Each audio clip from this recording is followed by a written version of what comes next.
fun. I love to sing. I love to play.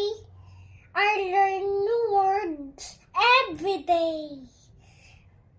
Big or small, short or long, English words makes me strong. Books and songs, I love them too. They teach me things that I knew. Reading, talking, one by one, learning English is so fun.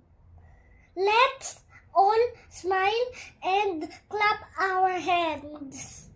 English month is in our plans.